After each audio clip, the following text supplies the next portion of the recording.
حضرت ثوبان رضی اللہ تعالیٰ عنہ سے روایت ہے کہ پیارے نبی حضرت محمد مصطفیٰ صلی اللہ علیہ وآلہ وسلم نے ارشاد فرمایا، میں اپنی امت میں سے یقینی طور پر ایسے لوگوں کو جانتا ہوں جو قیامت والے دن اس حال میں آئیں گے کہ ان کے ساتھ تہامہ پہاڑ کے برابر نیکیاں ہوں گی،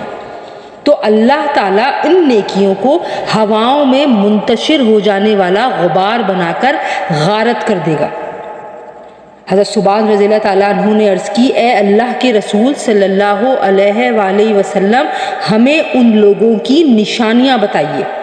ہمارے لیے ان لوگوں کا حال بھی بیان فرما دیجئے تاکہ ایسا نہ ہو کہ ہم انہیں جان نہ سکیں اور ان کے ساتھ ہو جائیں۔ پیارے نبی حضرت محمد مصطفیٰ صلی اللہ علیہ وآلہ وسلم نے فرمایا، وہ لوگ تم لوگوں کے دینی بھائی ہوں گے اور تم لوگوں کی ظاہری پہچان یعنی اسلام میں سے ہوں گے، اور رات کی عبادات میں سے اسی طرح حصہ لیں گے جس طرح تم لوگ حصہ لیتے ہو، یعنی تم لوگوں کی ہی طرح قیام اللیل کیا کریں گے، لیکن ان کا معاملہ یہ ہوگا کہ جب وہ لوگ اللہ کی حرام کردہ چیزوں اور کاموں کو تنہائی میں پائیں گے تو انہیں استعمال کریں گے۔